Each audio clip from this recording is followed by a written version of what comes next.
네, 안녕하십니까. 오늘은 우리가 여러 가지 경제학 이론이 있는데 그 경제학 이론을 딥러닝을 활용해서 이제 솔루션을 도출하는 그런 과정에 대해서 알아보도록 하겠습니다.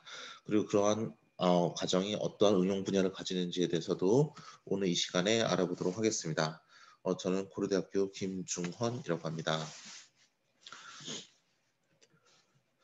본 연구는 저희 연구실에 있는 신명재, 박수현, 강영은 그리고 김정현 학생들이 주로 하고 있으며 본 연구는 또 유시 얼바이나 마르코 레브란트 교수와 이제 최민석 교수와 함께 하고 있고 주로 이제 한양대학교 ITC 프로젝트에 지원을 받아서 수행되고 있습니다. 그리고 아주대학교와 함께 이세부에서 관련 연구를 꾸준히 진행 중에 있습니다. 가장 먼저 우리가 분산 옵티마이제이션이라는 것이 도대체 왜 필요하며 또 그러한 것이 어떤 의미를 가지는지 또 그걸 위해서 경제학 이론이 어떻게 활용되는지에 대해서 알아보도록 하겠습니다. 어, 여러분께서 자 상단에 보신 것처럼 이제 여러 가지 옵티마이제이션 문제를 현실 세계에서 많이 풀게 됩니다. 예를 들어서 하나의 기지국이 그 기지국 밑에 있는 핸드폰들 여러 개를 스케줄링 한다고 해봅시다. 100개 핸드폰 중에서 10개 핸드폰만 골라서 서비스를 해줄 수 있다고 한다면 100개 핸드폰 중에서 10개를 뽑아내기 위한 여러 가지 기준이 있을 겁니다. 채널 상태가 좋은 애들 10명을 뽑는다든지 아니면 보내야 될 데이터가 많은 애들 10명을 뽑는다든지 아니면 요금제가 좋은 애들 10명을 뽑는다든지 뭐 그런 여러 가지 기준을 통해서 옵티마이제이션 문제를 풀어서 솔루션을 도출할 텐데요. 하지만 그런 거를 하려면 그 100명의 유저들한테 아까 말씀드렸듯이 채널 정보를 얻어온다든지 보내야 될 데이터 양을 얻어온다든지 아니면 요금제 정보를 얻어온다든지 여러 가지 정보를 얻어와야 됩니다. 하지만 그게 쉽지가 않죠. 왜냐하면 세상의 모든 문제를 풀 때 그러한 정보를 모두 다 얻어놓고 모든 것을 다 안다는 가정하에 최적화를 푼다는 건 항상 쉬운 게 아닙니다. 즉 정보를 다 얻어온다는 것 자체가 굉장히 커다란 가정이 되는 것입니다. 따라서 우리는 많은 경우에 분산 옵티마이제이션을 해야 되는데 그 말은 뭐냐면 어떠한 일정한 수준의 불확실성이 일단 존재를 하고 그 불확실성이 존재한다는 가정하에서 우리는 의사결정을 해야 되기 때문입니다. 즉 왼쪽에 보시는 것은 우리는 불확실성이라는 게 없습니다. 아까 말씀드렸듯이 채널 정보를 다 얻어왔다든지 혹은 보내야 될 데이터량을 얻었든지 혹은 요금제 정보를 얻었든지 모르는 게 없는 상태에서 문제를 푸는 것은 어려운 게 아니라 가운데 보시는 것처럼 우리가 불확실성이 있는 상태에서 의사결정한다는 게 지금 본 발표의 포인트가 되겠습니다. 그래서 이런 경우에 가장 많이 쓰는 알고리즘 중에 하나는 게임 이론입니다. 게임 이론은 나중에 알아보시겠지만 뭐 죄수의 딜레마든지 여러 가지 조건 하에서 우리는 그 상대방이 어떠한 액션을 취할지 모른다는 전제 조건 하에서 당사자의 의사결정을 우리가 결정하기 때문에 게임 이론이라는 것은 바로 이렇게 불확실성이 존재하는 상태, 즉 상대방이 뭘 할지 모른다는 불확실성이 존재하는 상태에서 의사결정을 하게 됩니다. 가운데 있는 스테이블 메리지라는 이론은 우리가 어떠한 상황에서 매칭을 할 때 그 매칭을 할 때 우리 서로의 프리퍼런스 리스트를 가지고 있습니다. 내가 n과 n에 매칭할 때 내 입장에서 상대방 n명 중에서 내가 순서대로 누가 좋은지를 다 가지고 있으면 그들 간의 매칭을 수행을 하고 모든 사람이 다 만족을 할 수 없지만 우리가 안정된 상태로 매칭을 하게 하는 법이 바로 스테이블 메리지입니다. 이거 역시 불확실성이 존재하는 상태에서 의사결정을 하기 때문에 우리가 가장 많이 쓰이는 알고리즘 중에 하나고요. 그 역시 불확실성이 존재하는 상태에서 의사결정을 합니다. 마지막으로 옥션 이론도 마찬가지입니다. 내가 어떠한 물건을 낙찰받기 위해서 옥션이라는 걸 수행을 하는데요. 옥션이라는 걸 수행한다고 하는 것은 우리가 상대방이 얼마만큼의 돈을 걸어서 우리가 낙찰받고자 하는 물건을 비딩을 할 것인지를 모르니까 저희도 계속 전략적으로 다른 상대방의 의사결정을 보면서 본인의 의사결정을 결정한 것입니다. 보시다시피 이 밑에 있는 세 개는 경제학 이론의 가장 대표적인 것들 중에 하나이자 대표적인 알고리즘들이자 또 각각 주어진 상태에서 상대방의 상태를 모두 다 알 수 없는 그런 경우에서 우리는 어떻게 의사결정을 해야 하는가를 결정하는 알고리즘이라 말씀드릴 수 있겠습니다. 그럼 하나씩 한번 알아본다면 우리가 게임 이론부터 알아보도록 하겠습니다. 여러분 오른쪽 하단에 보시는 테이블은 페이오프 매트릭스라는 겁니다. 즉 이득의 행렬이 되겠고요. 보시는 바와 같이 MBC에 대한 페이오프 매트릭스고요. 가로 안에 있는 값은 KBS입니다. 이건 무엇을 말하냐면 MBC와 KBS가 있다고 할 때 이들이 동일 시간대에 시청률 경쟁을 하고 있습니다. 각각 세 가지 옵션이 있습니다. MBC는 영화를 틀든지 오페라를 틀든지 코미디를 틀든지 셋 중에 하나의 옵션을 가지고 있고 KBS도 영화를 틀든지 오페라를 틀든지 코미디를 틀든지 셋 중에 하나의 옵션을 가지고 있습니다. 예를 들어 두 개의 방송국이 동시에 오페라를 튼다면 우리는 그 가운데 보시는 것처럼 MBC는 58%의 시청률을 가져가고 KBS는 42%의 시청률을 가져가면서 딱 게임이 끝나게 됩니다. 그러면 만약에 MBC 입장에서 KBS가 뭘 할지 안다고 합시다. MBC 입장에서 KBS가 코미디를 틀 줄 미리 알고 있었다면 MBC 입장에서 KBS가 코미디를 틀 줄 미리 알고 있었다면 KBS가 코미디를 틀겠구나. 그러면 나는 영화를 틀면 65%, 오페라를 틀면 50%, 코미디를 틀면 70% 가져가니까 나도 같이 코미디를 틀어야겠다라고 결정할 수 있습니다. 하지만 문제는 뭐냐면 MBC는 KBS가 어떤 행동을 할지 모른다는 거죠. 그럼 이때 전략적인 행동을 하는 사람은 어떻게 행동하는가입니다. 보시는 바와 같이 이건 굉장히 알기 힘든 문제입니다. 즉 제가 나는 어떤 경우든지 간에 최대한의 시청률을 가져간 걸 하고 싶어. 쭉 봤더니 제일 큰 값은 70이 제일 크네. 그러니까 나는 무조건 코미디 틀래. 그래서 코미디 틀었다가 상대방이 만약 오페라를 틀어버리면 낭패죠. 14밖에 못 가져가니까. 그래서 이럴 경우는 어떻게 해야 되는가는 우리가 존 내시가 말한 최초의 게임 이론에서는 다음과 같이 합니다. 즉 게임 이론에서 말하는 전략적인 유저를 하면 다음과 같이 행동합니다. 뭐냐면 만약 MBC 입장에서 게임을 한다면 자, 나 영화를 틀었더니 35% 시청률을 가져가거나 15% 시청률을 가져가거나 60% 시청률을 가져가는구나. 자, 이거 거꾸로 얘기하면 최소한 15가 보장이 되는구나 라고 말을 합니다. 오페라를 치면 내가 45를 가져가거나 58을 가져가거나 50을 가져가는구나 라고 말을 하는데 이렇다면 45가 최소한 보장됨을 의미합니다.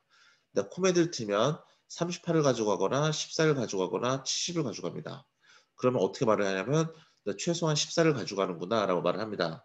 즉 각각의 경우에 최소한 15를 보장받고 45를 보장받고 14를 보장받는데 각각의 엔트리에서 미니멈 값을 구한 것과 똑같습니다. 즉 최소한 이 정도는 보장이 된다는 것이죠. 그럼 그 상태 하에서 나는 15, 45, 14 중에서 최대한 많이 보장을 해준 건 중간 거니까 이게 제일 좋은 전략이 되겠습니다. 그렇죠? KBS는 어떻게 하느냐? 괄호 값을 보시면 됩니다. 나는 영화를 틀면 최소한 55는 보장을 받고 오페라를 틀면 42를 보장받고 코미디를 틀면 30을 보장받으니까 55, 42, 30 중에서 제일 큰 값은 55입니다. 즉 영화를 틀었을 때 우리가 최소한 55%의 시청률을 보장받고 그건 다른 것을 틀었을 때보다 더 큰 값이다 해서 우리는 영화를 틀게 됩니다. 따라서 MBC는 오페라를 틀고 KBS는 영화를 틀고 결과적으로 MBC는 45%를 가져가고 KBS는 55%를 가져가면 그게 게임 이론에서 말하는 전략적인 당사자들이 의사결정한 것이며 이 점이 바로 내시의 표형점이 되겠습니다. 자, 이거는 우리가 뭐라 부르냐면 이 제목에서 보신 것처럼 퓨어 스트래티지 게임이라 불러요. 순수 전략 게임이라 부르는 건데 이건 뭐냐면 우리는 오늘 단 하루만 게임을 하고 영화를 틀든지 오페라를 틀든지 코미디를 틀든지 셋 중에 하나만 선택을 한다라고 말을 하는 것입니다. 그런데 이럴 수 있겠죠. 우리 시청률 경쟁을 단 하루만 하는 게 아니라 100일 동안 한다. 그럼 어떨 때는 오페라, 어떨 때는 코미디 이렇게 하면서 확률적으로 섞으면 우리가 간혹 손해보긴 하지만 간혹 최대의 이득을 보이기도 하고 이런 식으로 확률적으로 계산을 해주면 그러면 그걸 전체 평균을 냈을 때 그럼 그때는 어느 점이 제일 이득이 큰가를 정해줄 수 있습니다. 지금 이거는 단 하루만 게임을 한 거기 때문에 우리가 오페라, 무비 딱 한 번 하고 끝났지만 우리가 여러 번 하게 된다면 전략을 확률적으로 섞어줄 수 있는 것이죠. 즉 오페라 20%, 뭐 무비 30%, 코미디 50%뭐 이런 식으로 그걸 뭐라 부르냐? 믹스드 스트래티지 게임이라고 부릅니다. 즉 여기서 보시는 혼합 전략 게임이라는 건데요. 그것에 대해서 이제 한번 알아보도록 하겠습니다. 혼합 전략 게임, 즉 믹스 스트레치 게임을 설명하기 위해서 다음과 같은 예시를 들어볼 겁니다. 플레이어 1은 플레이어 1 눈앞에는 카드가 있습니다. 보시는 것처럼 포커로 2부터 9까지 그 다음에 10, 잭, 퀸, 킹, 에이스라는 13개의 카드가 있고요. 그 중에서 위에 보이는 10, 잭, 퀸, 킹, 에이스 이 5개를 하이라고 그러고 높은 패, 2부터 9까지를 낮은 패라고 하겠습니다. 플레이어 1 앞에 이렇게 13개의 패가 보이지 않게 있는 상태가 되겠으면 이 플레이어 1은 그 13개 중에서 하나를 임의로 뽑습니다. 근데 하나를 뽑으면 이게 하이일 수도 있고 로우일 수도 있어요. 그쵸? 13개 중에 5개이기 때문에 우리가 15분의 5의 확률로 하이일 것이고 15분의 8의 확률로 로우일 것입니다. 13분의 13분의 5의 확률로 하이고 13분의 8의 확률로 로우일 것입니다. 그럼 이 사람이 딱 뽑았는데 하이일 경우에는 이 사람이 이기는 것이고 플레이어 1이 이기는 것이고 로우일 경우에는 플레이어 1이 지는 것입니다. 손해를 보는 것입니다. 하지만 플레이어 2는 플레이어 1이 뭘 뽑았는지 알 수가 없겠죠. 그럼 이 사람은 고민을 하게 됩니다. 하이를 뽑았으면 배팅하는 게 당연히 남는 것이고 아니면 내가 롤을 뽑았을 거나 그렇다면 내 괜히 베팅했다가 지지 말고 그냥 조금만 돈을 잃고 죽어야겠다라고 할 수 있습니다. 즉 베팅할 경우에는 2달러씩 왔다 갔다 합니다. 근데 중간에 죽으면 1달러씩 왔다 갔다 합니다. 즉 패를 뽑았는데 하이건 로이건 내가 그냥 죽을래 게임 안 할래 라고 하면 1달러만 상대방한테 주면서 끝나는 것이고 내가 그래 베팅 딱 해버리면 나는 2달러에 2달러를 왔다 갔다 하게 됩니다. 근데 플레이어 2 입장에서는 상대방이 어떤 행동하는지를 기다리고 있습니다. 카드를 뽑았는데 죽으면 1달러를 받으면 됩니다. 근데 플레이어 1이 카드를 뽑았는데 배팅을 걸면 그거를 까봐라. 그럼 콜이라 부릅니다. 그러면 진짜 끝까지 가는 겁니다. 플레이어 1도 배팅을 걸었고 플레이어 2도 까보라고 했으니까 이제 끝까지 간 것이죠. 그럼 2달러씩 왔다 갔다 하는데 만약에 그 패가 하이라면 플레이어 1이 2달러를 버는 것이고 그 패가 로우라면 플레이어 2가 2달러를 버는 것입니다. 근데 플레이어 2 입장에서도 플레이어 1이 배팅을 걸었는데 괜히 까보면 끝장을 보면 이게 하이일 경우에 내가 2달러를 잃어버리기 때문에 나 그냥 까보지 말고 죽을래. 즉 폴드를 걸어버리면 1달러만 주고 카드를 안 보고 그냥 죽어도 됩니다. 이 밑에 폴드라는 옵션이 있기 때문에 플레이어 1 입장에서는 내가 만약에 로우라는 낮은 패를 가지고 있어도 배팅을 걸면 플레이어 2는 까보지 않고 그냥 죽을 수도 있으니까 즉 내가 하이인 줄 착각을 하고 플레이어 2가 보지도 않고 죽을 수도 있으니까 내가 로우라는 패를 가지고 있어도 1달러를 벌 수 있는 옵션이 있어서 가끔씩 배팅을 걸게 되겠습니다. 즉 이런 게임을 하는 건데요. 이걸 페이오프 매트릭스를 다음과 같습니다. 여러분께서 게임 이론을 하실 때에는 이렇게 페이오프 매트릭스를 원래 그릴 수 있어야 됩니다. 이 전장의 피어 스트레스 게임 같은 경우는 시청률이라는 통계치를 가지고 게임하는 거였고요. 지금은 이렇게 게임의 규칙을 준다면 그 규칙을 통해서 여러분들은 이것을 도출할 수 있어야 합니다. 자, 그럼 플레이어 1 입장에서의 페이오프 매트릭스입니다. 플레이어 1 입장에서는 취할 수 있는 전략이 이렇게 5가지, 4가지가 있습니다.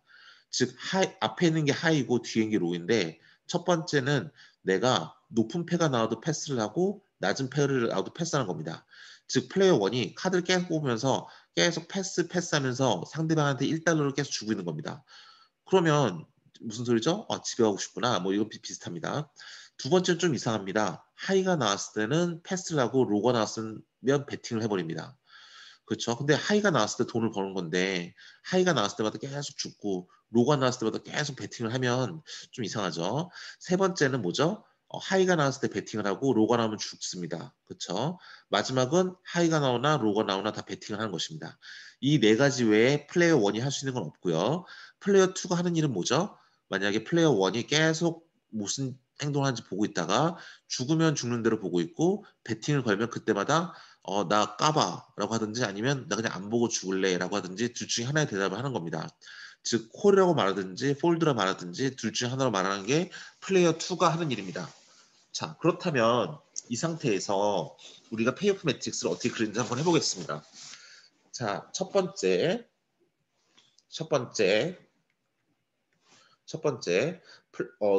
즉, 첫 번째 경우, 즉 하이가 나오나 로가 나오나 계속 나는 패스를 합니다. 패스하면 한 번 패스할 때마다 계속 1달러씩 줘야 됩니다. 상대방은 플레이어 1이 배팅을 하지 않기 때문에 뭐 까보라든지 아니면 내가 그냥 죽겠다든지 그런 말을 할 여지도 없는 거죠. 그래서 그 대신 플레이어 1 입장에서는 계속 1달러씩 잃어버립니다. 왜냐하면 내가 그냥 죽는 게 아니라 죽을 때마다 1달러씩 상대방한테 주니까. 그래서 플레이어 1이 가지는 이득은 나는 맨날 1달러씩 잃는다. 상대방은 뭘 할 여지도 없이 해서 이 경우는 다 마이너스 1입니다. 자, 두 번째 경우를 볼까요? 하일 경우를 패스한다 그랬습니다. 근데 이 두 번째 요 왼쪽 이걸 보겠습니다. 즉 얘는 하일 경우에 패스를 하고 롤 경우는 배팅을 상대방은 계속 까보고 있습니다. 이 경우는 어떻게 되느냐 하면 하일 경우에 즉 13분의 5의 확률로 하이가 나왔으면 나는 어떻게 한다? 패싱 죽는다. 즉 1달러씩 줍니다. 즉 13분의 5의 확률로 플레이어 1은 1달러씩 잃어버립니다. 그 다음에 13분의 8의 확률로 로가 나왔으면 어떻게 한다? 배팅을 합니다. 근데 상대방은 뭘 한다 했죠? 콜을 한다 했죠? 그걸 까보게 됩니다. 그렇기 때문에 13분의 8의 확률로 플레이어 1은 로라는 게 들키기 때문에 2달러씩 잃어버립니다. 즉 13분의 5 곱하기 마이너스 1 더하기 13분의 8 곱하기 마이너스 2 한 개 바로 이 부분이 값이 되겠습니다. 그럼 그 다음은 뭐죠? 하이가 나왔을 땐 패스를 했다. 즉 13분의 5의 확률로 플레이어 1은 1달러를 잃어버린 것이고 13분의 8의 확률로 지금 배팅을 걸었는데 플레이어 2가 패스를 해버려요. 폴드를 해버려요. 즉 뭐냐면 내가 비록 로이지만 배팅을 걸었고 플레이어 2는 로인지 모르고 그냥 안 까보고 그냥 1달러 주고 게임을 끝내버립니다. 까봤다가 하이면 2달러를 잃어버리기 때문에 그렇기 때문에 얘는 13분의 5의 확률로는 1달러를 잃어버리고 13분의 8의 확률로는 1달러를 법니다. 그렇게 하면 13분의 5 곱하기 마이너스 1 더하기 13분의 8 곱하기 1이기 때문에 여기서는 13분의 3이 되는 것입니다. 이런 식으로 하나씩 하나씩 다 채울 수가 있어요. 마지막 요건 왜 1일까요? 이거 보시면 알겠지만 얘는 무조건 배팅을 겁니다. 카드를 뽑을 때마다 계속 배팅을 걸고 플레이어 2는 뭘 한다? 폴드를 한다. 즉 보지 않고 계속 1달러를 줍니다. 그러니까 매 순간 그냥 플레이어 2는 플레이어 1한테 그냥 1달러를 주는 것이죠. 그럼 플레이어 1은 계속 1달러를 버는 것이죠. 그래서 1이 되는 겁니다. 그래서 이런 식으로 확률 방정식을 통해서 우리가 페이오프 매트릭스를 만들 수가 있어요. 자, 이렇게 그냥 만들어 써도 되지만 우리가 가만히 보면 이 위에 있는 두 개는 전혀 쓸모없는 전략이라는 걸 알 수 있습니다. 왜냐하면 첫 번째와 세 번째를 보겠습니다. 그러면 우리가 게임을 왜 한다 그랬죠? 상대방이 뭘 할지 모르는 상태에서 전략적인 행동을 하기 위해서 한다 그랬죠. 보시면 알겠지만 1번은 상대방이 콜을 할 때 플레이어 1 입장에서는 1달러를 잃어버리는 구조를 가지고 있고 근데 상대방이 콜할 때 여기 13분의 2이기 때문에 얘는 돈을 벌어요. 밑에 게 더 좋죠. 자, 첫 번째, 세 번째를 비교하는 겁니다. 근데 이거는 마이너스 1이고 마이너스 13분의 3이에요. 그럼 밑에 게 더 좋은 거죠. 즉 상대방이 콜을 하거나 폴드를 하거나 첫 번째 거보다는 세 번째 게 항상 좋아요. 게임이로는 상대방이 뭘 할지 모르니까 내가 머리를 쓰는 건데 상대방이 뭘 할든지 간에 1번보다 3번이 좋다면 당연히 1번 전략이라는 건 아무 쓸모가 없습니다. 동일한 논리로 두 번째보다 네 번째가 좋습니다. 상대방이 콜을 할 때 얘는 13분의 마이너스 21이지만 13분의 마이너스 6이니까 밑에가 더 커요. 그리고 이거 13분의 3이지만 1이니까 밑에가 더 커요. 그러니까 누가 봐도 두 번째보다 네 번째가 좋습니다. 그렇기 때문에 네 번째 전략은 두 번째 전략보다 상대방이 뭘 하든지 간에 항상 좋기 때문에 두 번째 전략을 쓰는 건 바보죠. 두 번째 전략을 쓰니 차라리 네 번째 쓰는 게 낫죠. 왜 이런 현상이 발생하느냐? 첫 번째와 세 번째를 비교하신다면 차이는 얘는 하이가 나왔을 때 패싱하고 얘는 배팅을 합니다. 그거밖에 차이가 없어요.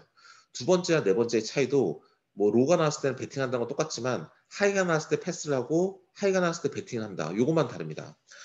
플레이어 1은 하이가 나오면 13분의 5의 확률로 하이가 나오면 왜 죽습니까? 배팅을 걸면 상대방이 폴드를 해서 보지 않더라도 1달러를 벌고 까봐 해서 까보더라도 2달러를 벌고 즉 하이가 나오면 플레이어 1은 이렇게 배팅을 거는 순간 상대방이 폴드를 하면 나한테 1달러 줄 것이고 콜을 하면 2달러 줄 것이기 때문에 나는 무조건 돈을 버는 구조를 가지고 있어요. 그래서 하이가 나왔을 때 패싱하는 애보다 배팅하는 애들이 항상 높을 수밖에 없습니다. 그러한 의미를 가지고 첫 번째, 두 번째는 세 번째, 네 번째에 의해서 필요 없는 전략이 돼버립니다. 따라서 우리는 이 밑에 거 두 개만 가지고 가게 되겠습니다. 아까 말씀드렸듯이 이건 믹스드 스트래티지 게임이기 때문에 이거 두 개를 X1의 확률, X2의 확률, 이거 두 개를 Y1의 확률, Y2의 확률을 만들어 놓은 다음에 우리가 그들의 확률을 가지고 몇 퍼센트로 BP를 하고 몇 퍼센트 BB를 하는가 그리고 플레이어 2는 몇 퍼센트 확률로 콜을 하고 몇 퍼센트 확률로 폴드를 하는가를 우리가 한번 보도록 하겠습니다. 말씀드렸듯이 이것은 믹스 스트래티지 게임이기 때문에 확률로 섞어요. 이건 x1의 확률, x2의 확률, 얘는 y1의 확률, y2의 확률입니다. 그럼 식을 어떻게 만드느냐? 우리가 평균 내듯이 하면 됩니다. 우리가 상대방이 콜을 한다면 우리는 과연 얼마만큼의 이득을 얻을 것인가를 보겠습니다. 우리 5학점의 수업을 들었는데 3학점짜리 A 받고 2학점짜리 B 받았다. 그러면 5분의 3 곱하기 A니까 4 더하기 5분의 2 곱하기 3 이렇게 학점을 계산합니다. 즉 우리는 뭔가 평균을 구할 때에는 확률 곱하기 기대 이득을 하는데요. 이게 지금 기대 이득이죠. 일반만큼의 페이오프를 얻는다. 우리 수익이고 확률은 x1, x2입니다. 즉 상대방이 콜을 했을 때 우리가 얻는 기대 이득은 13분의 2 곱하기 x1, 13분의 마이너스 6 곱하기 x2가 되겠습니다. 즉 요게 됩니다. 즉 왼쪽에 있는 거. 즉 이건 뭐냐면 상대방이 콜을 했을 때 플레이어 1이 얻을 이득을 위에 표현했고요. 상대방이 폴드를 했을 때는 13분의 마이너스 3만큼의 x1의 확률이 존재하고 이만큼 그 다음에 1의 이득이 x2의 확률만큼 존재합니다. 그래서 x2 왼쪽에 존재하고요. 밑에 있는 세 개는 확률의 기본적인 성질이죠. 두 개를 합했을 때 1이 돼야 되고 각각 확률은 0보다 크거나 같다. 이렇게 해버린 다음에 우리가 이 기대 이득을 최대한 우리가 높여줘야 됩니다. 이게 페이오프 1의 매트릭스니까 자기 입장에서는 플레이어 1 입장에서는 이게 최대가 돼야 되겠죠. 그래서 기대 이득이 어떤 하한선 Z라고 있다고 할 때 그 Z를 맥시마이즈 시켜줘야 우리는 전체 이득이 최대가 된답니다. 왼쪽은 리니어 프로그램 때문에 우리가 폴리노미얼 타임의 솔루션을 구할 수 있고요. 오른쪽을 보신다면 플레이어 2 입장에서는 이 행렬이 플레이어 1의 기대 이득이에요. 즉 이거는 플레이어 1이 높을수록 나는 손해를 보기 때문에 이거는 플레이어 2 입장에서는 손실의 행렬이 되겠죠. 즉 아까 했던 것처럼 만약 상대방이 BP를 한다면 나는 13분의 2 곱하기 Y1만큼의 손해를 보게 될 것이고 그 다음 13분의 마이너스 3 곱하기 Y2만큼의 손해를 보게 될 것이고 그 두 개를 더한 게 상대방이 BP를 했을 때 내가 얻는 기대의 손해가 되겠습니다. 그럼 상대방이 X2를 한다면 즉 BB를 한다면 나는 13분의 마이너스 곱하기 Y1 더하기 1 곱하기 Y2만큼 즉 이만큼의 손해를 볼 것입니다. 즉 이게 손해고 또 Y1, Y2 역시 확률의 기본적인 성질이 이렇게 세 개에 의해서 만족하게 되겠고요. 손해기 때문에 얘는 위에 캡을 씌운 다음에 얘를 미니마이즈 시켜야 내 손해를 최소화시키겠죠. 그래서 이게 캡을 오메가라고 뒀으면 오메가를 미니마이즈 하면서 내 손실을 최대합니다. 이거 역시 리니어 프로그래밍이기 때문에 이것도 주어진 시간 내에 풀 수 있고요. 따라서 이 각자의 옵티마이제이션식을 풀므로써 얘는 x1, x2를 구하고 따라서 우리가 100만 번의 수행을 한다. 근데 이게 30%, 70% 나왔다. 그럼 100만 번 중에서 게임을 100만 번 한다면 랜덤하게 30만 번은 BP를 하고 70만 번은 BB를 해라. 이 소리가 되겠습니다. 얘도 역시 플레이어 2 역시 똑같은 방식으로 Y2, Y1, Y2를 구한 다음에 그대로 확률적으로 행동해 주시면 되겠죠. 그게 바로 혼합 전략에서의 균형점이 되겠습니다. 자, 두 번째인 스테이블 메리지에 대해서 알아보도록 하겠습니다. 스테이블 메리지 이론 역시 되게 많이 쓰이는데요.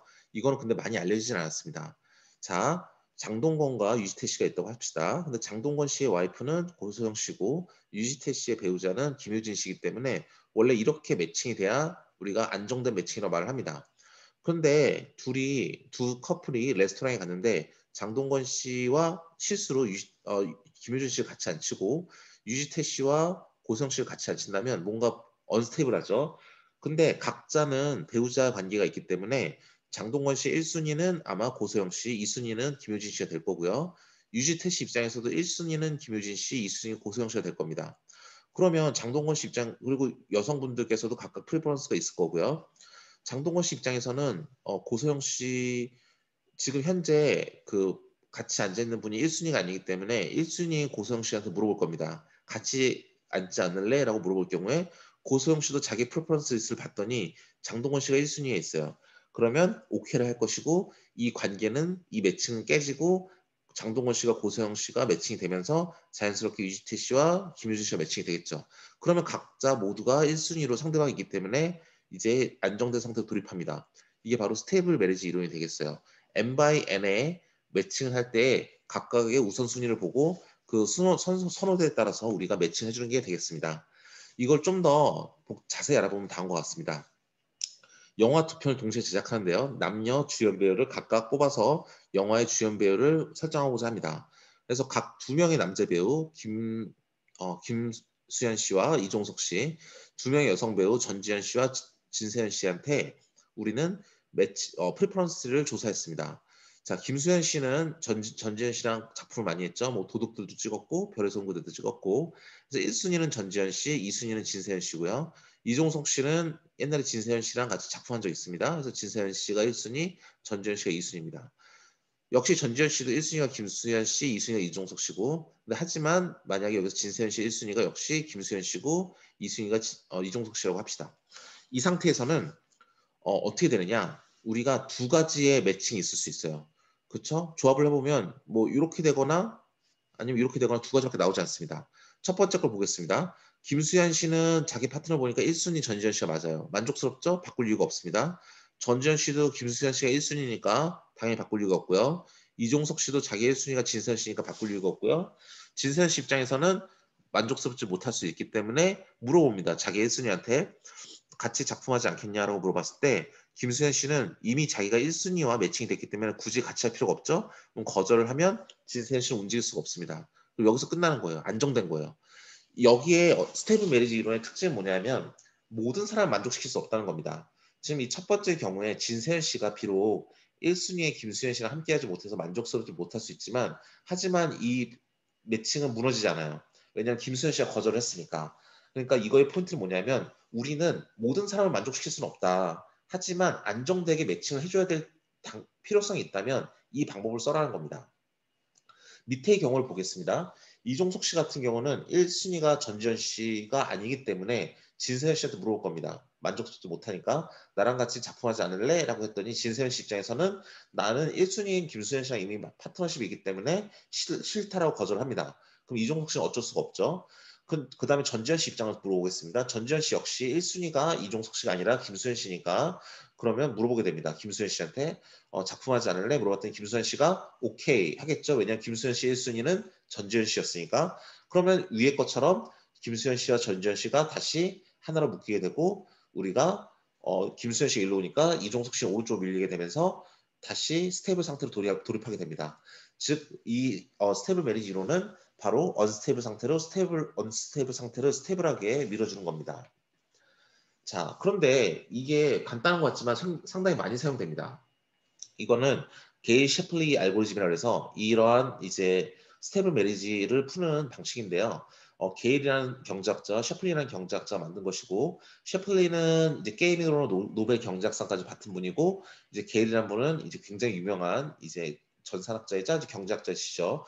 자, 그런데 이 게일 셰플리 알고리즘 그럼 도대체 뭐가 그렇게 유명하냐? 왜 이렇게 유명한 사람들이 이런 문제를 푸느냐? 노벨상까지 받는 사람들이 이런 문제를 푸냐 하면 이거는 아무리 다수의 사람들이 매칭을 하더라도 반드시 매칭이 되는 스테이블한 상태가 존재하며 또 그 스테이블한 상태를 빠르게 구할 수 있다는 게 바로 게일 셰플리 알고리즘의 포인트입니다. 예, 그리고 이거는 굉장히 많은 문제에 쓰여요. 예를 들어서 우리나라 같은 경우도 마찬가지로 미국도 마찬가지지만 전국 의대생 졸업생은 국가에서 컨트롤합니다. 그럼 의대생은 6년이 지난 다음에 이제 인턴이나 레지던트를 가게 되는데 그때 병원과 인턴들 간에 매칭할 때에도 바로 이 게일 셰플리 알고리즘을 사용합니다. 즉 굉장히 많은 사회 문제에서 모든 사람을 만족시킬 수는 없지만 우리가 매칭을 해야 될 경우에 바로 이러한 경제학 이론을 사용하게 되는 겁니다. 그래서 되게 유명한 것이고요. 이거는 이게 다음과 같이 이제 미팅 게임으로 이제 포뮬레이션 할 수 있습니다. A, B, C, D가 여성분이고 1, 2, 3, 4 남성분이라고 할 때 4대 4로 미팅을 한다면 각각의 사람들은 이제 프리퍼런스 리스트를 가지고 있습니다. 자, 그러면 처음부터 한번 보겠습니다. A라는 여성분은 1이라는 남자가 제일 마음에 든대요. 그럼 일단 여기서 매칭이 이루어지고요. 두 번째, B는 2가 제일 마음에 들고 그래서 A1과 B2, C는 3가 제일 마음에 듭니다. 여기까지는 오케이예요. A 1번, B 2번, C 3번 순조롭게 매칭이 되고 있죠. 근데 D도 3이 제일 좋대요. 그럼 어떻게 해야 되죠? 이때는 3한테 물어보면 됩니다. 그렇죠? 지금까지 여성분들의 의사만 있고 남성분들의 의사는 없었으니까 3한테 가서 물어봅니다. 야, C와 D가 동시에 너가 좋다는데 넌 누가 더 좋니? 물어봤더니 3한테 갔더니 보니까 둘 다 별론데 C와 D 중에 고르라면 나는 D가 좀 더 나은 것 같아 라고 하면서 D를 선택합니다. 즉 D는 3과 이제 매칭이 됐어요. 그럼 C는 3과 더 이상 매칭이 될 수 없죠. 그럼 3에서 버려졌으니까 그 다음 차수로 넘어옵니다. 2번이죠. 근데 2번은 뭡니까? 이미 B와 매칭이 됐습니다. 그럼 E한테 B가 좋니 C가 좋니 물어봐야 되겠죠? E한테 물어보니까 C가 1순위고 B가 후순위래요. 그러면 C와 매칭이 되고 B는 버려지게 됩니다. 그래서 C는 2와 매칭이 되고 B는 벌어졌어요. 그럼 2에서 벌어졌으니까 1번으로 넘어가죠. 근데 1은 이미 A와 매칭이 돼 있죠. 1한테 물어보니까 이미 매칭이 돼 있는 A가 자기의 제일 좋은 선호도라고 하니 그럼 B는 또다시 후순위를 알아봐야 됩니다. 4번을 가면서 4번은 지금까지 1순위로 묶인 적이 없으니까 4번이 선택되고 끝나게 됩니다. 즉 A는 1, B는 4, C는 2, D는 3 이로 끝나게 되겠죠. 되게 간단하게 그리고 직관적으로 우리가 답을 구할 수 있는 구조이고 따라서 게이-셰플레 알고리즘이 굉장히 많이 사용이 됩니다. 근데 이게 그럼 네트워크나 통신 문제에서 어떻게 사용되느냐? 바로 이제 헤드 오브 라인 블락이라는 문제가 있었습니다. 초기 인터넷 라우터가 있을 때 얘는 빨간색으로 가는 트래픽이 굉장히 많고 두 번째 포트는 입력 이게 바로 라우터라고 한다면 라우터 입력 포트가 3개가 있고 출력 포트가 3개가 있다고 한다면 얘는 지금 입력을 향해서 얘는 빨간색 패킷이 엄청나게 많이 들어오고 있고 두 번째도 앞에 빨간색 패킷이 많이 있고 그 다음에 녹색과 까만색이 있고요. 세 번째도 빨간색 패킷이 많이 있고 그 다음에 녹색이 있습니다. 즉 굉장히 빨간색으로 가고자 하는 패킷이 많네요. 여기 아마 굉장히 큰 웹서버가 있을 겁니다. 네이버 웹서버라든지 구글 웹서버라든지 그런 게 있으면 패킷이 거기에 많이 몰리게 되니까 이렇게 될 겁니다. 그러면 비록 여기 녹색과 검은색이 나가지는 못하는데 여기 좀 놀고 있어요. 아, 좀 이렇게 연결돼 있으면 좋을 텐데 빨간색이 항상 많으니까 이쪽으로 가는 트래픽만 너무 많아서 여기가 지금 다 놀고 있고 놀고 있음에도 불구하고 얘네들은 나가지 못합니다. 이게 바로 앞에서 다 막고 있어서 그런 건데요. 이게 바로 헤드 오브 라인, 라인의 앞을 블락킹, 막고 있다 해서 헤드 오브 라인 블락킹이라는 문제가 되겠습니다. 이걸 어떻게 푸느냐가 바로 현대 라우터 디자인의 기본인데요. 바로 벌처 큐라는 방식을 사용합니다. 1999년에 나온 Achieving 100% Throughput in an Input-Output Switch라는 논문에서 이제 언급한 건데요. 여기 그냥 빨간색, 녹색, 검은색, 빨간색, 녹색, 검은색, 녹색, 빨간색, 검은색, 녹색으로 그냥 큐를 3개로 쪼개줍니다. 그래서 이걸 벌추얼 큐라 부르는데 그러면 요 셋 중에서 하나를 골라서 빨간색 골라서 일로 보내주고 이 셋 중에서 검은색 하나 골라서 일로 보내주고 이 셋 중에서 녹색 하나 보내주면 헤드 오브 라인이 블락킹 되지 않기 때문에 항상 왼쪽에 패킷이 있으면 오른쪽에 서비스 해줄 수 있다는 게 포인트가 되겠습니다. 이게 그리고 항상 우리가 데이터 서비스가 가능하기 때문에 100% 스루풋을 우리가 어치브할 수 있다는 건 우리 리아프노프 이론에 의해서 여기서 증명을 합니다. 자, 근데 이게 바로 스테이블 메리지가 왜 쓰이느냐 하면 이게 1번, 2번, 3번이라는 왼쪽에 인풋 Q와 이렇게 매칭을 해주는 거기 때문에 A, B, C 아웃풋 Q를 매칭을 해줘야 됩니다. 즉 3대3 매칭과 똑같죠. 그러면 1번에는 A로 가는 애가 2개가 있고 B로 가는 애가 하나 있고 여기서 보는 것처럼 빨간색이 2개, 검은색이 하나, C는 녹색은 없다. 뭐 그게 똑같은 의미가 되겠죠. 2번은 뭐죠? 검은색만 하나 있다. 3번은 뭐죠? 빨간색 하나, 검은색 2개, 녹색 3개 있다. 이거랑 똑같은 겁니다. 자, 그럼 어떻게 매칭하는가는 각각 1, 2, 3에서의 ABC에 대한 프리퍼런스 리스트와 ABC도 1, 2, 3에 대한 프리퍼런스 리스트를 만들어주기만 하면 매칭이 게이-셰플레 알고리즘에 의해서 자동적으로 수행되게 되겠죠. 보시면 이제 1, 2, 3은 프리퍼런스 리스트 어떻게 만드느냐 하면 내가 보았더니 A가 제일 많아요. 그럼 A부터 빨리 처리해줘야 되겠죠. 오버플로우가 날 수 있으니까. 그래서 얘 좀 빨리 처리해줘. 그러니까 A가 1번, 그 다음 B, 그 다음 C가 됩니다. 그래서 A, B, C의 프리퍼런스를 가져요. 즉 제일 긴 애부터 프리퍼런스를 만들어줍니다. 2번은 B가 제일 프리퍼런스 리스트가 높을 것이고 AC는 아예 데이터가 없으니까 뭐가 되든 상관이 없어요. 그래서 AC는 그냥 랜덤하게 써주면 됩니다. AC라 쓰든지 CA라 쓰든지 3번은 C가 제일 급하고 그 다음 B, 그 다음 A니까 CBA가 될 거예요. CBA. ABC 입장에서 어떻게 될까요? ABC 입장에서는 요거에서는 나한테 오고 싶은 애가 제일 많은 애부터 처리해주고 싶어요. 1번을 봤더니 A가 2개, 2번을 봤더니 A가 없고 3번은 A가 1개예요. 그래? 그럼 1번, 3번, 2번 이렇게 되겠죠? 나한테 보내는 게 제일 많은 애. 자, B를 봤더니 1번 안에는 1개, 2번 안에는 1개, 3번 안에 2개예요. 그럼 B 입장에서 3번이 제일 높고 1, 2번은 그냥 어떻게든 상관없어요. 1, 2 써주면 됩니다. C 입장에서는 A 1에서는 아무것도 없고 2에서는 아무것도 없고 3에 3개나 있대요. 3을 먼저 처리한 다음에 그 1, 2는 그냥 아무렇게나 랜덤으로 써주면 됩니다. 이렇게 프리퍼런스 트리를 만들면 자동으로 게이-셰플레 알고리즘에 의해서 매칭이 구해질 것이고 그러면 그 매 순간마다 매칭이 이루어지겠죠. 이게 바로 라우트에서 지금 이 순간에도 일어나고 있는 매칭이 되겠습니다. 자, 마지막으로 옥션에 대해서 알아보겠습니다. 옥션이라는 건 보시는 것처럼 싱글 아이템 옥션에 대해서 설명을 드릴 건데요. 하나의 경매를 하고 싶은 물건이 있으면 이거를 3명의 이제 사람들에게 이제 비더, 즉 옥션을 거는 옥션을 해서 우리가 저 그림을 가져가고 싶은 사람들이 경쟁을 하게 됩니다.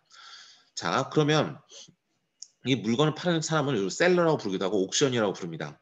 근데 우리가 퍼스트 프라이스 옥션이 우리가 제일 많이 알고 있는 거예요. 뭐냐면 A가 나 이 그림 10불 줄 거야. 나는 8달러, 난 6달러 이렇게 걸었어요.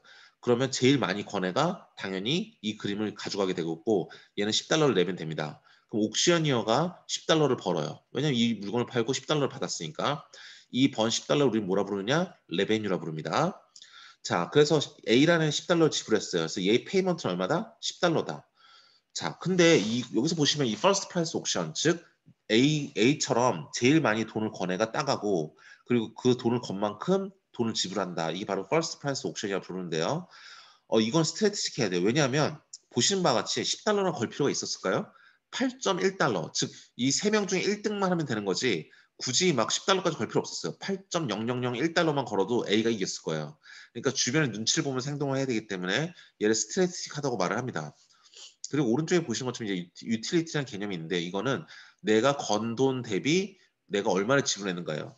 나는 10불을 걸었고 10불을 지불했죠. 10 빼기 10이니까 얘는 이제 0이에요. 그렇죠? 얘가 초기에 얼마를 가졌을지 모르겠지만 일단 나는 10불을 걸었다는 건 최소한 10달러는 가지고 있다는 소리가 되겠죠? 그리고 실제 10불을 냈으니까 0이에요. 즉 이제는 전세산을 다 걸을 수도 있지만 어쨌든 내가 유틸리티는 지금 0입니다. 자, B 입장에서는 8달러를 걸었고 실제로 지불한 건 없어요. 왜냐하면 낙찰받지 못했으니까. 이 그림을 가져오지 못했으니까. 그래서 8을 걸었지만 실제로 지불한 건 없다. 0. 빼주면 결국은 유틸리티 8이죠. 난 아직 8만큼은 가지고 있어. 최소한. 이 말이 되겠습니다. C는 6달러를 걸었는데 역시 그림을 가져오지 못했으니까 6 빼기 0. 그래서 유틸리티는 6이에요. 난 최소한 아직은 6달러는 가지고 있다가 되겠습니다. 아주 간단하죠. 우리가 알고 있는 옥션입니다. 근데 실제로는 이거보다는 세컨드 프라이스 옥션이 더 많이 쓰입니다. 이거는 이제 우리가 잘 모르는 건데요. 다음과 같이 동작을 합니다. 뭐냐면 똑같습니다. 이 옥션이요. 즉 셀러가 이 물건을 파는데 10달러, 8달러, 6달러 똑같이 비딩을 겁니다. 경매에 들어왔는데 A가 제일 큰 값을 걸었으니까 당연히 A가 위너예요. A가 이제 이걸 낙찰을 받습니다. 그런데 실제로 10불을 내는 게 아니라 두 번째 값을 내요. 8불을. 즉 내가 그림은 A가 가져가세요. 근데 나는 10달러를 다 받은 게 아니라 8달러만 받습니다. 차가 두 번째 가격으로 받아요. 그래서 이걸 세컨 프라이스 옥션을 부릅니다. 차가 경매라 부르는데요. 그러면 유틸리티도 나는 10달러를 제시했고 실제 낸 건 8달러니까 10 빼기 8에서 2달러의 유틸리티를 가지고 있어요. 지금 2를 가지고 있는 거예요. 이런 방법을 도대체 왜 쓰느냐 하면 이렇게 중간에 장난치는 애들이 들어올 때를 대비해서 쓰는 겁니다. 즉 이런 애가 가짜로 100달러를 걸었다 합시다. 난 무조건 낙찰받을 거야. 다른 사람이 받는 거를 방해할 거야 라는 그런 악의적인 애가 있다고 한다면 얘가 8달러를 걸지 않고 100달러를 걸어버립니다. 그러면 당연히 이 물건은 B가 낙찰받겠죠. B가 위너가 될 거예요. 하지만 B한테 뭐라 합니까? 이제 돈을 낼 때가 됐죠. 자, 얘가 100달러, 얘가 10달러, 얘가 6달러인데 그러면 두 번째 가격은 116 중에서 두 번째는 10이니까 B는 10을 내야 돼요. 근데 아까 유틸리티 계산할 때 보셨듯이 얘가 처음에는 8달러를 걸어야 되는 애라면 얘는 가진 게 8달러밖에 없을 수도 있어요. 8달러밖에 없는 애가 어떻게 10달러를 냅니까? 그러니까 이거는 마이너스의 네가티브 유틸리티를 발생시키게 되겠죠. 네가티브 유틸리티는 발생할 수 없습니다. 발생하면 안 됩니다. 왜냐하면 8달러밖에 없는 애가 8달러밖에 없을 수도 있는 애가 10달러나 낸다는 건 불가능한 일이니까 즉 얘는 B는 결국에 더 안 좋은 거예요. 즉 이렇게 장난치는 애들이 구조적으로 처음부터 들어올 수가 없다는 겁니다. 이게 바로 우리가 미럴슨이라는 사람이 경제학자가 이것에 대해서 증명을 했고 이런 알고리즘을 제안해서 미럴슨 옥션이라고 부르는데 따라서 이거는 우리가 투스프라다. 즉 이렇게 세컨 프라이스 옥션 할 경우에는 신뢰성 있는 당사자들끼리만 경쟁을 하기 때문에 좋다는 겁니다. 즉 신뢰성 있는 트러스트 컴퓨팅, 신뢰성 있는 컴퓨팅을 하고 싶다면 바로 이런 방식을 사용하는 겁니다. 정리하자면 퍼스트 프라이스 옥션은 레베뉴 옵티멀해요. 물건을 판 애가 제일 많이 가져갈 수 있어. 10달러를 다 가져갈 수 있잖아. 하지만 신뢰성은 없어요. 근데 세컨드 프라이스 옥션은 우리 신뢰성은 있어요. 하지만 물건을 파는 애는 10달러를 받을 수 있음에도 불구하고 8달러밖에 못 받아. 이게 바로 문제입니다. 우리는 뭘 원한다? 신뢰성도 있으면서 물건을 파는 애가 10달러 다 가져갈 수 있게 어떻게 만들 수 없겠느냐. 그게 바로 옵티멀 옥션이 되겠습니다. 그래서 미럴슨이라는 사람이 만든 미럴슨 옥션은 다음과 같이 동작을 합니다. 자, 밸류에이션, 이 가로치기의 실제 가격입니다. 자, 1번, 2번이 동시에 우리가 경매를 하는데요. 2번은 B2라는 값으로 경매를 걸어요. 8불. 1번이라는 애는 B1이라는 값으로 경매를 걸어요. 10불 이렇게 걸어요. 근데 이걸 가지고 얘는 너는 8불이니? 너는 10달러니? 경쟁을 해서 그래 10달러를 건 1번이 가져가. 근데 돈은 8불만 내. 이게 아니라 이 값으로 하는 게 아니라 이 값에다가 각자의 가치 함수를 씌웁니다. B1에다가는 파이1이라는 가치 함수 씌운 거 가상의 값 이게 벌추얼 밸류에이션이에요. 그래서 가상의 평가다. 근데 이 두 번째 사람이 제시한 B2에다가 그 자기 자신만의 가치 함수를 넣습니다. 세타2. 그럼 세타1과 B1의 세타1을 씌운 것과 B2의 세타2를 씌운 걸 이걸 가지고 경쟁을 합니다. 즉 이렇게 각자의 사람들이 가지는 가치가 다르기 때문에 1번이라는 사람은 만 원의 가치를 100만 원처럼 느낄 수 있는 사람이고 2번이라는 사람은 돈이 너무 많아서 만 원은 그냥 뭐 별 가치가 없을 수도 있겠죠. 각자의 이런 가상의 함수를 씌워가지고 요걸 가지고 경쟁을 합니다. 물론 얘는 단조 증가 함수입니다. 돈이 많으면 많을수록 느끼는 가치는 비록 적을지언정 점점 커질 테니까. 자, 요걸로 경쟁해서 여전히 1번이 높다. 그럼 1번이 낙찰을 받습니다.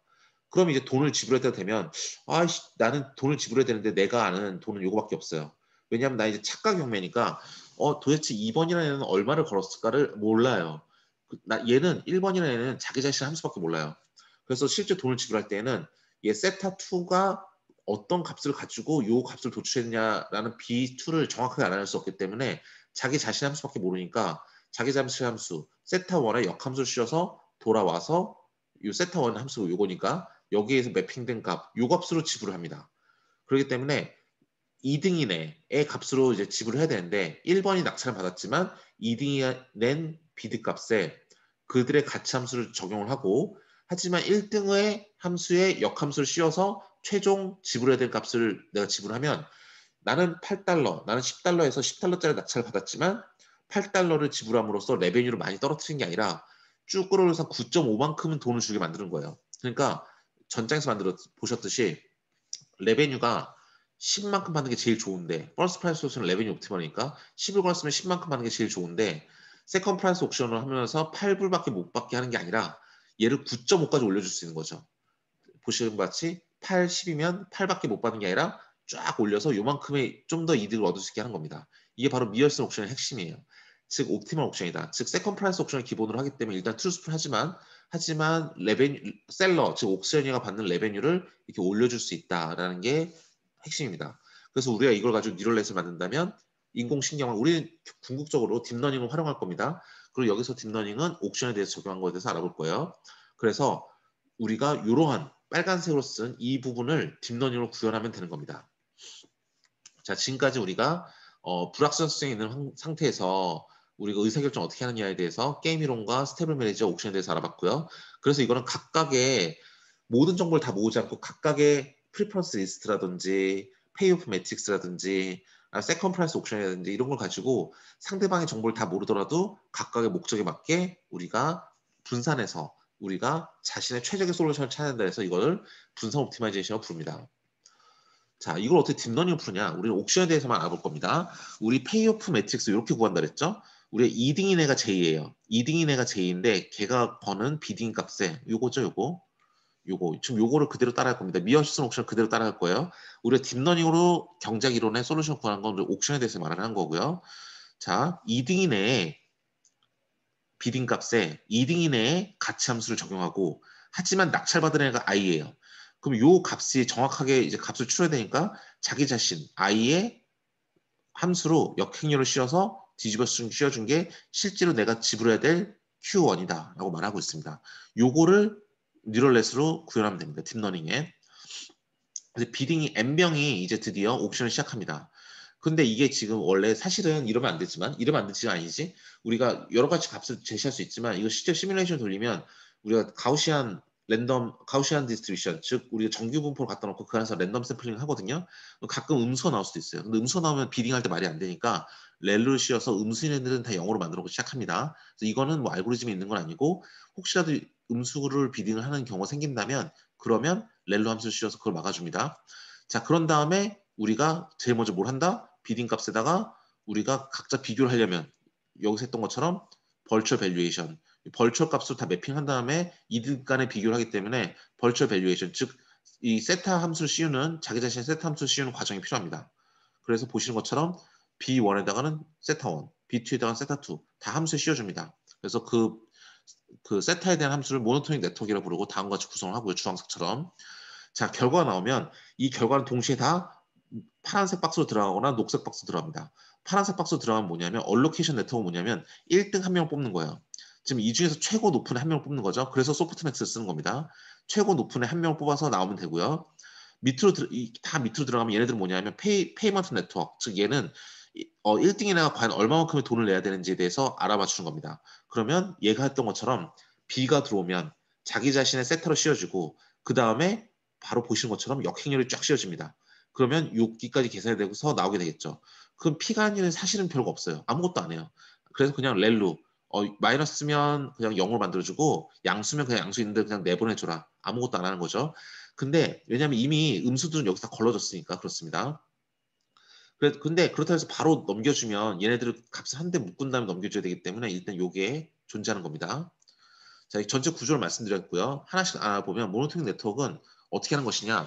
우리가 원래 비딩 값을 걸면 그 비딩 값을 그대로 두는 게 아니라 보시면 알겠지만 여기 동그라미에 있는 이 네트워크, 뉴럴넷의 이 동그라미 값들은 그 웨이트 값들이 다 양수입니다. 즉 이 값이 만약에 8, 7, 6 이렇게 막 비딩이 걸어서 들어오면 그걸 조금씩 늘려주는 거예요. 우리가 레베뉴가 8에서 10으로 끌어올려야 되죠. 우리가 세컨 프라이스 옵션을 썼을 때 레베뉴가 8밖에 안 됐지만 퍼스트 프라이스 옵션처럼 10만큼 올려줘야 돼요. 그래서 우리는 어떻게 되냐? 8.3은 어때? 8.5는 어때? 8.7은 어때? 이러면서 조금씩 올려주는 겁니다. 그래서 웨이트를 조금씩 양으로 쭉 올려주게 되겠고요. 그 다음에 이 밑에 보이는 1번, 2번, 3번 논문에 의해서 맥스 민을 취하거나 민 맥스를 취하게 되면 여기 나오는 값이 우리가 벌처 밸류에이션 값이라는 그런 이론이 있습니다. 그런 이론에 의해서 우리가 쭉 도출을 하는 겁니다. 이건 파이토치 코드라서 넘어가도록 하겠습니다. 그 다음에 말씀드렸듯이 얼로케이션 네트워크는 1등을 뽑아내는 거기 때문에 우리가 이 중에서 제일 큰 값을 뽑아내는 겁니다. 그래서 그냥 소프트맥스 쓰면 되고요. 페이먼트 네트워크는 뭐냐면 이들을 가지고 그냥 역함수로 집어넣기 전에 잠깐 모아주는 거기 때문에 0이면 0보다 작은 값이면 0으로 만들어주고 양수면 양수 있는 그대로 내보내주는 그냥 렐로 함수를 한번 씌워주고 끝나게 되겠습니다. 그러면 렐로 함수까지 씌워서 끝나면 나중에 역행렬을 우리가 씌워줌으로써 역행렬 함수 이렇게 구하고요. 역행렬을 씌워주면서 우리가 결론을 내면 우리가 전체 얼마만큼을 지불해야 되는지에 대한 페이먼트가 나오게 됩니다. 그것에 대한 결과인데요. 실제로 이게 파이토치로 구현해 보면 다음과 같이 1번과 2번처럼 나온 거 볼 수 있습니다. 1번, 2번은 연결된 건 아니고 각자의 결과인데 첫 번째를 보시면 5명이 비딩을 걸었고요. 아까 말했듯이 음수가 들어오면 그냥 렐로 씌워서 그냥 0으로 만들어주고 끝난다 그랬죠? 0으로 만들어주고 끝났습니다. 그리고 실제 2명밖에 없는데 누가 더 돈을 많이 걸었냐 봤더니 이 네 번째가 돈을 더 많이 걸었어요. 0.44, 얘 0.37. 그러니까 원래 얘가 위너가 돼요. 근데 돈은 얼마 냅니까? 차가 두 번째 가격 0.37을 냅니다. 세컨 프라이스 옵션을 쓰면 요 값이에요. 0.37.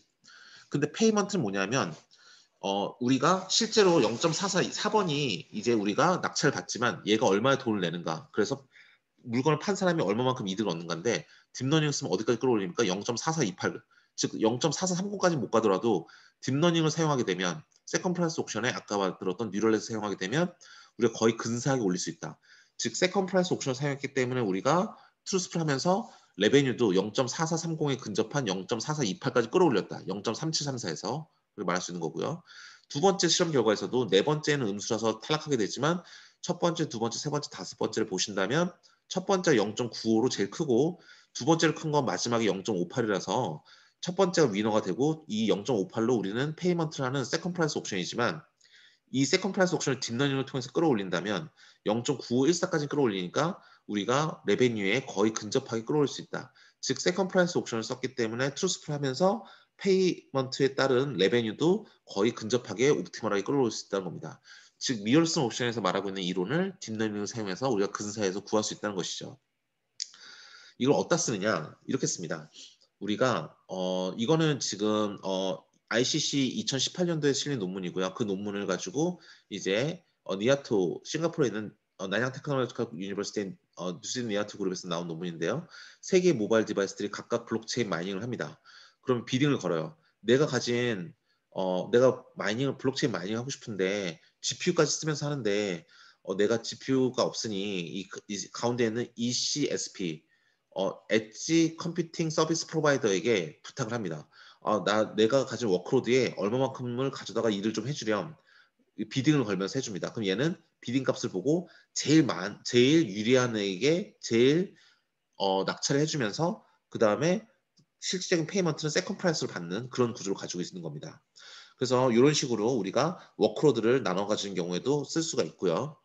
그 다음에 이건 저희 연구실에서 이제 2019년 트랜잭션 빌킬러 테크놀로지에 나왔던 논문인데, 드론들이 떠있다 할 때 드론들이 무선 파워 전력 충전으로 각각 돌아가면서 스케줄링 하면서 충전을 받는다고 한다면 우리가 이 셋 중에서 어떻게 충전을 받아야 되는 겁니다. 그래서 만약에 악의적이나 있어서 얘가 계속 충전판에 붙어 있다고 한다면 나머지 드론들이 충전을 못 받으니까 다 떨어지겠죠. 그러니까 이건 투스프레야 됩니다. 따라서 세컨 프라이스 옵션을 써야 되고요. 얘네들이 돌아가면서 충전을 받는데, 하지만 이 충전을 제공해주는 이 사람은 레베뉴 받는 페이먼트가 제일 높아야겠죠. 금액이. 그렇기 때문에 우리가 트루스프를 하면서 레베뉴 옵티멀이 되게 만들어 주려면 이렇게 멀티 UAV 차징 스케줄링을 설계하면 되겠습니다. 예, 보시는 바와 같이 레베뉴가 우리가 그냥 세컨 프라이스 옵션을 쓰면 여기서 그냥 가만히 있는 걸 볼 수 있지만, 우리가 점점점 딥러닝을 사용하면 이제 이터레이션이 높을수록 점점점 레베뉴가 높아지는 걸 볼 수 있어요. 예. 자, 이렇게 하면 되겠습니다. 그래서 마지막으로 하면 우리가 분산 옵티마이제이션은 경제학 이론을 쓴다라는 거고요. 그리고 그런 것들은 게임 이론, 스테이블 매니지, 옥션 이론이 있다. 그리고 우리는 이걸 딥러닝을 통해서 옥션의 경우에서는 우리가 레베뉴 옵티머를 끌어올릴 수 있다라는 것이고, 여러 가지 분산 컴퓨팅에 활용될 수 있다는 겁니다. 물론 게임 이론이나 스테이블 미래지 이론도 다양한 딥러닝 알고리즘에 의해서 성능을 개선하고 있고요. 지금 본 연구에서는 이제 우리가 트루스프라다는 오퍼레이션에 근거하여 옥션에 대해서만 일단 잘 알려진 네트워크에 대해서 소개를 해봤습니다. 여기까지 발표를 마치도록 하겠습니다. 감사합니다.